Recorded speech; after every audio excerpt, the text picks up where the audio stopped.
Hello student, मैं doctor Hansas Thakur, assistant professor economics, government college Bori, district Durg, Chhattisgarh. आज मैं आप लोग को बीए फाइनल ईयर के सेकंड पेपर का 5th यूनिट, जिसके पास हमने पूर्व में चर्चा किया था, एनालिसिस ऑफ टाइम सीरीज, काल श्रेणी का विश्लेषण। तो पूर्व में चर्चा में हमने उसका पूरा अवयव देखे थे कि उसका विचलन देखे थे, काल श्रेणी का विचलन, और उसके क्या विचलन होते हैं और किस प्रकार से इसका परिवर्तन देखने को मिलता था, वो हमने पूरे पिछले लेक्चर में चर्चा कर चुके। आज हम इसके दीर्घकालिक उपनति का माप देखते हैं। तो वो दीर्घकालिक उपनति का माप हम देखते हैं। तो दीर्घकालिक माप के प्रक्रिया को 4 भागों में बांटा गया है। 4 भागों में इस तरह से मापा गया है। फ्री हैंड कर्व मेथड पहला है, यानी स्वतंत्र हस्त वक्र रीति। दूसरा है सेमी एवरेज यानी अर्ध मध्यक रीति। तीसरा है मूविंग एवरेज मेथड यानी चल माध्य रीति। और चौथा है मेथड ऑफ लिस्ट स्क्वायर यानी न्यूनतम वर्ग रीति। तो आज हम इसका विस्तार से चर्चा करते हैं। तो पहला है फ्री हैंड कर्व मेथड, स्वतंत्र हस्त वक्रीति। स्वतंत्र हस्त वक्रीति यह दीर्घकालिक प्रवृत्ति ज्ञात करने का सबसे सरल रीति माना जाता है। इसको हम कालमाला के मूल बिंदुओं को रेखा चित्र के द्वारा अंकित करके यह बना सकते हैं। इसको बनाने के लिए हमको हिस्टोरीग्राम यानी कालिक चित्र के द्वारा इसको प्रदर्शित करते हैं, और ये सरलित वक्र भी बनाया जाता है, स्मूथ वक्र भी कहा जाता है इसको। तो इसमें जो भी मूल्यों में उतार चढ़ाव होता है, इस वक्र के द्वारा, इस ग्राफ के द्वारा हमको पता चल जाता है। तो यहाँ हम एग्जाम्पल भी दिए हैं, जैसे निम्न आंकड़ों से स्वतंत्र हस्त वक्र द्वारा दीर्घकालिक प्रवृत्ति ज्ञात कीजिए। तो हमने ये वर्ष दिया है, वर्ष 1951 वर्ष दिया 1951, 52, 53, 54, 55, 56, 57 यानी 61 तक वर्ष इसमें हमने दिए हैं। उसी प्रकार से जो उत्पादन है, लाख टन में उत्पादन को इसमें हमने रेखांकित किया है। अब इसको डायग्राम पे यानी ग्राफ पेपर पे देखते हैं। ग्राफ पेपर पे हमने आधार रेखा पर वर्ष को दर्शाया है और लंब अक्ष वाय अक्ष पर उत्पादन को प्रदर्शित किया गया है। जो हमने देखते हैं कि वर्ष जो है 1-1 सेंटीमीटर के अंतराल में ये लिया गया है। अब हम यहाँ पर देखते हैं सीधा हम 0 से 15 जो डाटा आता है ये है। 15 के बाद सीधा 16, 16 के बाद सीधा 18, 18, 19, 19 के बाद 20, 22, 24, 24, 26, 28, 30। इस प्रकार से सीरीज़ में ज़्यादा अंतर नहीं, यानी 1-1, 2-2 सीरीज़ का अंतर है। फिर हम देखें 0 से 15 तक ज़्यादा अंतर है, तो इसको हमने क्या किया, कंप्रेस कर दिया। कंप्रेस यानी जिस प्रकार स्प्रिंग होती है उसको हम दबाते हैं तो वो दब जाता है, तो वो जो एरिया है वो कम हो जाता है। उसी प्रकार से हमने यहाँ ये जो एरिया है उसको कट करके बनाए हैं। इसी को कहते हैं कृत्रिम आधार रेखा। जो कंप्रेस कर देते हैं, जो दबाव के कारण से ये कम आ जाता है, तो इसे कृत्रिम आधार रेखा है। कृत्रिम आधार रेखा के बाद हम देखते हैं जो ये रेड लाइन में गया है, जो कट लाइन गया है, ये उत्पादन को दिखाया। इस प्रकार से उत्पादन में उतार चढ़ाव होता है। उतार चढ़ाव उत्पादन जो बढ़ते जाता है, यही कहलाता है उत्पादन रेखा, जिसको हमने ग्राफ में प्रदर्शित किया है। उसी उत्पादन पे जो जिस प्रकार से घुमा है, उसी को हम सीधी एक लाइन रेखा खींचते हैं, इसी को कहते हैं उपनति रेखा या ट्रेंड लाइन। ट्रेंड लाइन के अंतर्गत ये रेखा जाती है। तो इस प्रकार से हम स्वतंत्र हस्त रेखा निर्माण कर सकते हैं ग्राफ पेपर के द्वारा। अब दूसरे मेथड में आते हैं, सेमी एवरेज मेथड, अर्ध मध्यक रीति। अर्ध मध्यक रीति बनाने के लिए हमको पहले यह देखना पड़ता है कि जो आंकड़े होते हैं, जो समंक होते हैं, उसको हम 2 भागों में समान रूप से विभाजित कर सकते हैं। जैसे हमारे पास ये आंकड़े दिए हुए हैं, निम्न आंकड़ों के आधार पर अर्ध मध्यक रीति को अपनाकर प्रवृत्ति रेखा ज्ञात की जानकारी करें। यानी ये आंकड़े हमारे पास दिया गया है। इस आंकड़ों को हम 2 भागों में बांटते हैं। 2 भागों में किस प्रकार से बांटते हैं, जितना हम पूरा डाटा है, डाटा को 2 भागों में, जैसे यहाँ पर हमने सॉल्यूशन में बांटे हैं, ये 2 भागों में बांटा, यानी पूरी ये 16 आंकड़े हैं। 16 आंकड़ों के हमने 8-8 भागों में 2 भागों में डिवाइड किए। यदि ये समान आंकड़े हैं। यदि समान आंकड़े ना हो, यदि 16 की जगह 17 आंकड़े हो जाए या 15 आंकड़े हो जाए तो हम उसको कैसे करेंगे? वो तो हम सम रूप से विभाजित नहीं हो पाएगा। तो सम रूप से विभाजित नहीं होने पर जो मध्य में आ जाते हैं, 17 में जैसे 8 के बाद ये 9वां जो 9 आंकड़े आ गया है वो बीच में आ गया 17 आंकड़े में, फिर हमने फिर 8 लिया, तो बीच का आंकड़े को हम नहीं लेते। बाकी जो ऊपर का आंकड़े हैं और नीचे का आंकड़े जो सम आ रहा है उसको हम दो भागों में विभाजित करते हैं। दो भागों में विभाजित करने के बाद हम उसका योग कर लेते हैं। योग करने के बाद उसका माध्यिका ज्ञात करते हैं। पहले माध्य ज्ञात करते हैं। माध्य ज्ञात करने के लिए ये सूत्र है, ये इक्वेशन है y बार इक्वल समेशन y1 अपान n। ये y1 का सीरीज़ है जो ऊपर वाले लिए हैं, और ये y2 का सीरीज़ है नीचे वाले का, जिसको हमने माध्य ज्ञात किए हैं। तो पूरे का ये ऊपर वाले का योग किए तो 104 आया। 104 को जो हमने कितना पद लिए हैं? 8 पद दिए, इनकी संख्या 8 है। तो 8 से हमने भाग डिवाइड किए तो डिवाइड में हमको 13 प्राप्त हुआ। तो 13 कहाँ पर आ रहा है? तो उसको हम देखते हैं कौन सी, ये माध्यिका वर्ष है। माध्यिका वर्ष जो ये 13 है, ये 1962 में ये माध्यिका वर्ष आ रहा है। उसी तो यहाँ पर 13 लिए हैं, तो ये माध्यिका वर्ष हो गए जो बीच में आते हैं। उसके बाद दूसरे जो हमने योग किए हैं उसको देखते हैं। तो दूसरे योग में भी उसी प्रकार से माध्य ज्ञात करते हैं उसी सूत्र के द्वारा।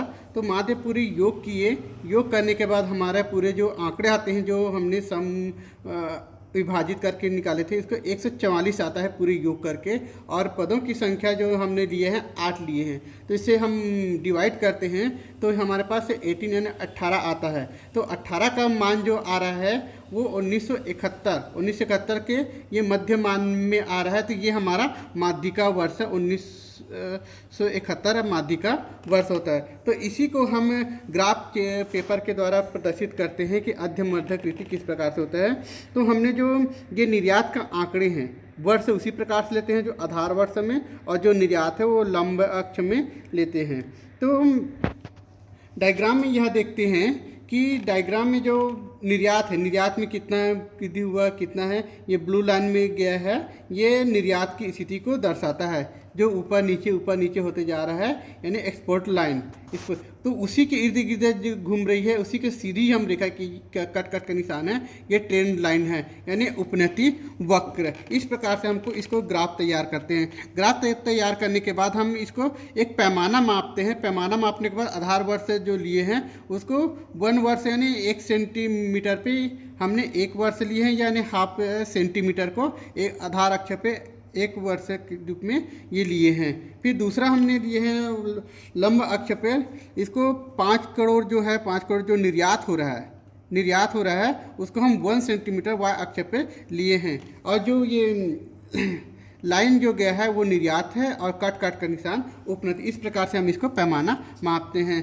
तो अर्धमध्याकृति में क्या है, जो भी आंकड़े होते हैं हम 2 भागों में विभाजित करके योग करके उसका माध्य निकालते हैं, फिर उसका माध्यिका वर्ष उसको ग्राफ में अंकित करते हैं।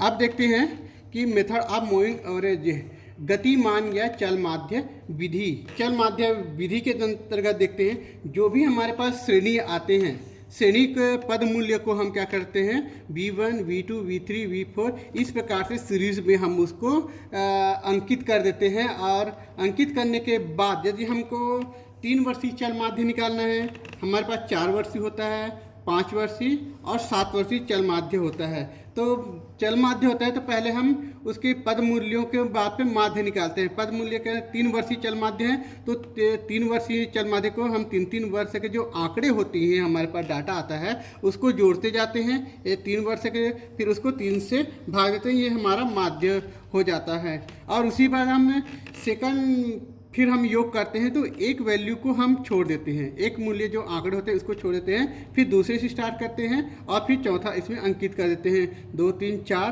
फिर इसको 3 से भाग देते हैं। उसी प्रकार से और आंकड़े हम योग करते हैं तो फिर एक छोड़ के 3, 4, 5 इस प्रकार से हम लास्ट तक जब तक नहीं आते तब तक हम उसको लास्ट जहाँ तक नहीं आते तब तक हम इसको योग करते जाते हैं और 3 से भाग देते जाते, यानी 3 वर्षीय चल माध्य ज्ञात करते हैं तब हम इसी को हम ये एक एग्जाम्पल के रूप में भी समझ सकते हैं। एग्जाम्पल के रूप में ये 3 वर्षीय चल माध्य के रूप में ज्ञात करना है, जो आंकड़े हमारे पास ये दिया हुआ है। तो इसको बिंदु रेखा को ग्राफ रेखा पर भी अंकित करना है। तो इस प्रकार हमारे पास जो आंकड़े थे ये वर्ष दिया हुआ है, ये वर्ष यहाँ पर थे उसको हमने इसमें अंकित किए हैं, और ये बिक्री का वर्ष जो हमारे पास है ये डाटा है।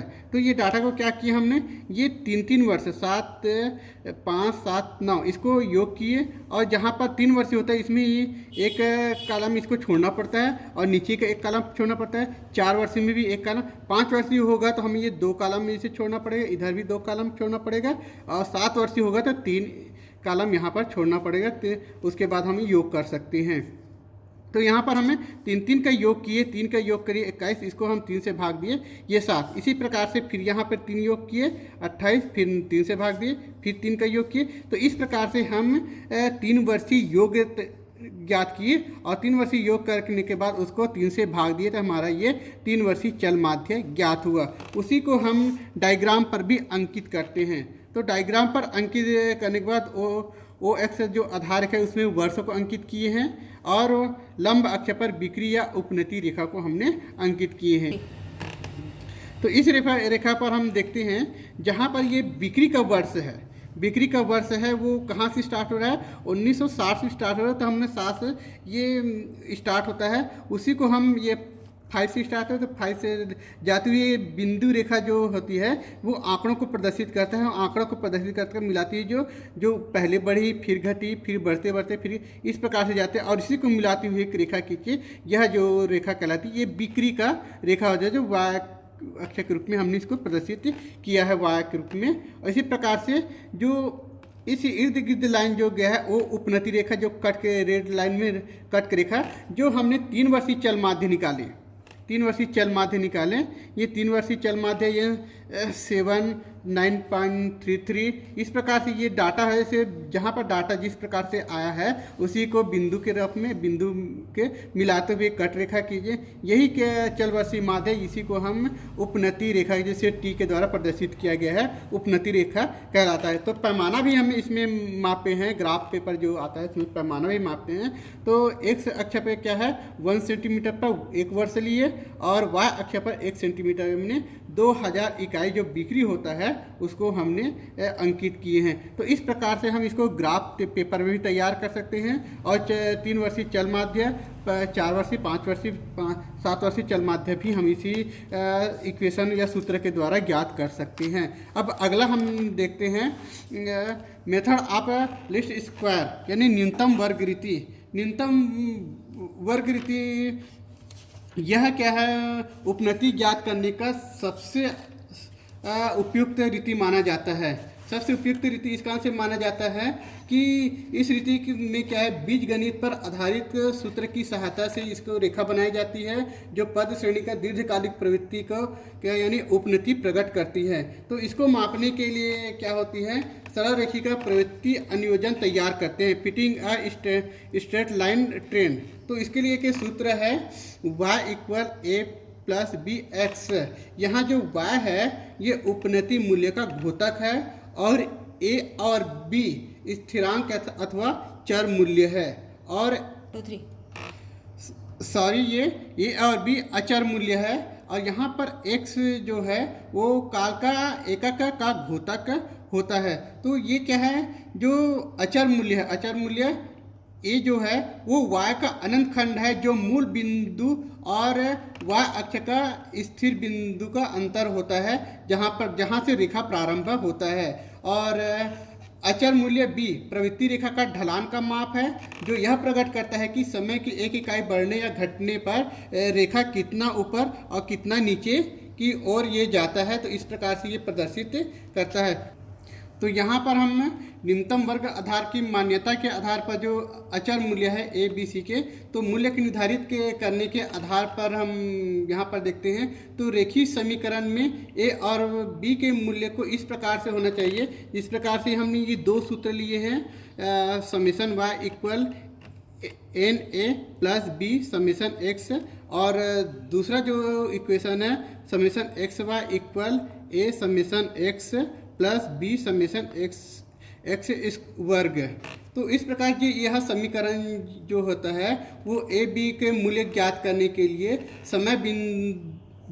समय बिंदुओं के लिए प्रारंभ करने की संख्या जो होती है, जो एक्स संख्या होती है, उसको हम क्या है 0 1 2 3 के आधार पर, यानी 0 1 2 3 जो संख्या आएगा उसके आधार पर हम एक्स सीरीज को दर्शाते हैं और दूसरी कालमाला पर के इकाइयों को मूल बिंदु मान लेते हैं और उसी समीकरण के आधार पर हम प्रयुक्त करते हुए एक्स और वाई के लिए समय मूल्यों को क्रमशः समेसन एक्स वर्ग समेसन एक्स वाई और समेसन वाई ज्ञात करते हैं। और इस प्रवृत्ति की सहायता से हम यह जो आंकड़े आते हैं, जो सॉल्यूशन करते हैं, इसी सूत्र के द्वारा हम इसको ज्ञात करते हैं। जो यहाँ पर हमारा एग्जाम्पल दिया हुआ है, निम्न तालिका के आधार पर निम्नतम वर्ग रीति से सरल प्रवृत्ति रेखा के ढलान के बारे में जानकारी दें। तो यहाँ पर ये वर्ष दिया है, वर्ष 1951, 52, 53, 54, 55 और मूल्य दिया है जो रुपए में है 107, 110, 114, 14,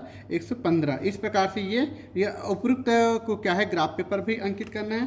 तो हमने उसी को सॉल्यूशन ज्ञात करते हुए क्या ये रेखा को लिया है और जो मूल्य है, इसी प्रकार से हमने पहले दिखा है जो एक्स वर्ग होता है, एक्स को हमने 0, जिस प्रकार से यहाँ 0 1 2 3 4 जहाँ पे 5 वर्ग है तो 0 1 2 3 4 दर्शाए हैं। और इसी को हम एक्स वर्ग निकालें, 0 का 0, 1 का 1, 2 को 2 से डिवाइड किए 4, 3 को 3 से डिवाइड किए 9 इंटू किए और 4 को 4 से इंटू किए 16 आया। इसी प्रकार से हम एक्स, ये जो हमारे जो मूल्य जो है वो वाई सीरीज है और ये एक्स सीरीज, दोनों को हमने इंटू किया। इंटू करने के बाद हमारे ये आंकड़े हैं और सभी को हमने फिर यहाँ पर योग किए, सभी का योग किए। इसका जो योग किए वाई का, तो समेसन वाई इक्वल 560 आया और इसका 10 और इसका 30 और इसी प्रकार से इसका एक्स और वाई का हमने योग किया, ये 1140 आया। तो 1140 आया। फिर हम इसको सूत्र के द्वारा प्रदर्शित करते हैं। तो ये हमारे पे ये पहला सूत्र है। पहला सूत्र के बाद हम इसमें ज्ञात करते हैं कि समेसन वाई कितना है 560 और एन की संख्या की एन 5 ए संख्या है और बी यानी समेसन एक्स कितना है ये 10। ये पहले सूत्र के आधार पर रखें और दूसरी सूत्र में रखें हमने समेसन एक्स वाई कितना है 1140 और उसी का समेसन एक्स कितना है ये 10। ए का मान 10 है, समेसन एक्स ए 10 ए निकला, प्लस हमारे पास जो है बी समेसन एक्स वर्ग एक्स वर्ग कितना निकला 30। तो हमने ये सूत्र के आधार पर इसको अंकित कर दिए हैं। तो इसमें फिर यह देखते हैं समीकरण 1 को 2 से गुना करने पर और उसे समीकरण 2 में से घटाने पर। जैसे हमने समीकरण 1 को 2 से गुना किए, 2 से गुना करने के बाद हमारा प्यार ये 560 है, वो आया है 11। यहाँ पे हमने जोड़ने के बाद 560 का 1120 आया। उसी पास है 5 को 2 से गुना किए 10 आया और 10 को ये 20। ये हमारे पास है पहले समीकरण का 2 से गुना करने के बाद आया। और दूसरे समीकरण को हमने यहाँ पर एजिडिट रख दिए, जो ये आंकड़े हैं उसी को हमने एजिडिट यहाँ पर रख दिए और दोनों को हमने घटाए। दोनों को घटाने के बाद हमारे 20 आया और ये दोनों ये कट जाएंगे। कट जाने के बाद ये आंकड़े हमारे पास नहीं आएगा और ये दोनों को हम काट देते हैं। ये दोनों सेम है तो ये जहाँ पर हम घटाते हैं तो कट जाता है और यहाँ पर हम इसे घटाने के बाद ये 30 ये 20 है तो हमारे पास 30 को 20 से ये 10 आ जाए 20 का मान। तो हम यहाँ पर 20 का मान निकालते हैं। तो 20 का मान कैसे है, तो हमारे पास जो आंकड़े आए हैं 20 से इक्वल 10 बी, तो हम 20 का मान निकालते हैं इसलिए तो बी का मान निकालते हैं तो 20 से इसको 10 से भागते तो हमारा 2 आया। तो 2 जो है वो 20 का बी का मूल्य है, बी का मूल्य मान पर होते हैं। अब इसी को हम ए का मान निकालते हैं तो उसके लिए क्या करते हैं, जो बी का मूल्य है समीकरण 1 में प्रयुक्त करते हैं। जो ये 2 का मान है उसको समीकरण 1 में प्रयुक्त कर सकते हैं। जैसे हमारे पास पहले समीकरण में जो आंकड़े हैं 560 ए 5a प्लस 10 इंटू 2 यानी ये बी का मान है 2। तो इसको हम एजिटिव लिख सकते हैं यानी इसको गुना करेंगे कितना आएगा, 20 आएगा। तो हमारे पास ए का मान जैसे निकालते हैं, तो ए का मान इसलिए निकालते हैं, तो यहाँ पर जो प्लस, तो यहाँ पर ये हमारा 2 से डिवाइड किया तो 20 आया। तो उसको ए का मान जैसे निकालते हैं तो प्लस है तो माइनस हो जाएगा। तो ये 560 से हमने माइनस किए 20 को, प्लस को माइनस हो गया, और माइनस करने के बाद ये है 540 आया। 540 जो 5 का मान है, जो ए का मान था, उसको हमने भाग दिए, 540 को 5 से भाग दिए तो 108 आया। तो अब यहाँ पर हमारा आंकड़ा जो है ए का मान जो है ये 108 है। 108 जो है 191 यानी वाई वर्ष जो होता है 108 का ये प्रति वर्ष का ढलान है जो 2 के द्वारा दर्शाया गया है। तो हम यहाँ उपनति का मूल्य निकालते हैं। उपनति का मूल्य जो 108 जो ए का मान निकला था, ये सभी मूल्य पे हम देखा, जैसे इक्वेशन यहाँ पर दिया है YC = A + BX। तो ए का मान जो है 108 सभी वर्षों में आ गया, और ये बी का मान कितना निकाला था हमने, 2 निकाला था, और x का मान यहाँ तो इससे गुना किए तो हमने ये इसको प्लस किए, यहाँ से प्लस ये गुना करने के बाद ये प्लस किए तो हमारा मान ये आया। तो हमने देखे हैं समेशन YC मान जो है 560 आया, जो ये भी वाई 560। तो इसमें हम देखते हैं जो समीकरण है, समीकरण के आधार पर जो पैमाना जो मापा गया था वो न्यूनतम वर्ग रीति में प्रवृत्ति रेखा के आधार पर जो ढलान होती है वो समान रूप से देखने को मिलता है। 108 जो है ढलान और 2 के स्थिति में देखने को मिलता। तो इसी को हमें ग्राफ पेपर पर भी अंकित किए हैं। ग्राफ पेपर का भी हमने आधार अक्ष पर वर्ष और लंब अक्ष पर मूल्य जो रुपए में दिया गया है। तो यहाँ पर देखने हमने आंकड़े जो हमारे पास आए हैं 100, 105, 110, हमने यह आंकड़े क्यों हैं, जो हमारा मूल्य है, मूल्य जो है 107 से स्टार्ट हुआ है। तो हमारे ये 0 से जहाँ स्टार्ट होता है तो आंकड़े ऊपर है, इसके बाद ये कंटिन्यूस ज़्यादा आंकड़े अंतर नहीं है, यहाँ अंतर ज़्यादा है, 100 के अंतर है। तो इसको हमने क्या किया, कंप्रेस किया, तो वो कृत्रिम आधार रेखा के रूप में प्रदर्शित किया, जिसको हम स्प्रिंगर कंप्रेस कर देते हैं। तो उसको फिर हमने ग्राफ पेपर भी अंकित किए, ग्राफ पेपर पे अंकित किए, जिस पर से हमारे आंकड़े हैं, हमारे आंकड़े 107 है, 110 है, इस प्रकार से आंकड़े हैं। तो इसको हम बिंदु रेखा के द्वारा इसको पहले अंकित किए, उसी को मिलाते हुए कट रेखा के रूप में एक मिलाते, यही कट रेखा क्या है, वह मूल्य रेखा है, मूल्य रेखा के रूप में प्रदर्शित किया गया है। और ये मूल्य जो सीधी रेखा लाइन में गया है, ये उपनति रेखा के रूप में प्रदर्शित किया गया है। जो न्यूनतम वर्ग रीति है उसको ग्राफ में भी अंकित करके हमने इसको पूरी तरह से बताने का प्रयास किया। उसी को पैमाना मापे हैं, पैमाना x अक्ष से यानी ये 2 सेंटीमीटर यानी 1 वर्ष से 2 सेंटीमीटर में लिए हैं, y अक्ष यानी 1 सेंटीमीटर में क्या करें हैं, 5 रुपये की स्थिति को हमने दर्शाया मूल्य को। तो इस प्रकार से ये न्यूनतम वर्ग रीति हमने इक्वेशन के द्वारा और ग्राफ पेपर के द्वारा हम इसको तैयार कर सकते हैं। धन्यवाद।